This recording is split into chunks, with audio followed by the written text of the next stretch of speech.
Hey, how are you? Doug Whitty here. I have a Venture Royal 2007 and was on a big trip this summer, and the shift shaft seal was leaking, and there isn't a great video online that gives you sort of the real detail on what you need to do to change it. So didn't think of this till I was pretty much done. Bike's been sitting here since August and it's November already, so it's pretty dusty, but the shift shaft seal is this is down here is where the shift shaft itself is, and so you got to get at that, and that means that you got to get at this pipe. So this pipe has to come off, and it's an 8 mil hex, and the toughest part is getting in behind, to get in at the back side of the exhaust pipe. So you can see this one here is fairly accessible, and the other side is a little bit of a pain, but it's not too bad.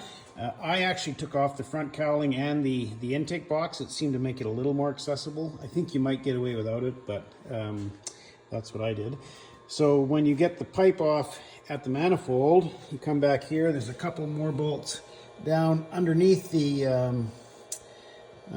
front pipe that are right here, right underneath where the shift shaft is, and those have to come off. And I also took off this back bolt here, just to let the whole pipe assembly roll back a little bit, because you need to make enough clearance that you can pull this linkage off the shift shaft itself. So that's kind of the key, is getting the access to that. You also have to pull off this middle cover and this back plate here. So those both have to come off in order to really have access to it, to get your hands in there. When you do get in there, I used this tool here. Let's see if I can find the camera. This tool here to hook the seal and pull the dead seal out. There's the dead seal. It got a little more damaged on the way out, but that's okay because it's on the way out.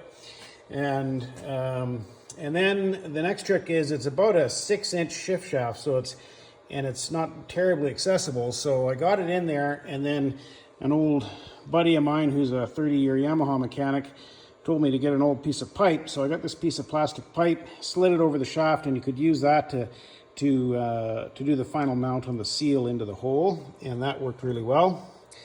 And that's really about it. Oh, sorry, you also have to change the oil, because when you pull that cover off, it's going to puke oil everywhere. So you need a 17 mil wrench. Let the oil drain first before you get started at any of this stuff here. So tools you need a set of metric hex heads, as well as at least one metric. I think that's about a 6-inch metric hex, so that's number 8. And you also need a 4 and a 5, which I was able to use with just the ratcheting style. The pick and 10 mil socket. That's the quarter drive there. You need a Phillips screwdriver. Should have some blue Loctite for those important nuts on the exhaust manifold. Torque wrench. So this one here is quite important. You have to torque it like you would a wheel. So you would torque it sort of on the top and then the bottom. Once you get it snug, start torquing across from each other, and that's 8 foot-pounds.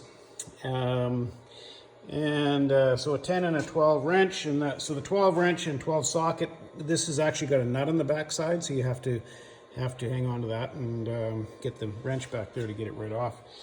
And once you've done all that, the seal's on, you just do it all backwards and it goes back together, not too bad. So, you know, once you've got this information and you tackle it, I think you're going to get done in probably 2 to 3 hours kind of thing. So there you go. Hope that helps.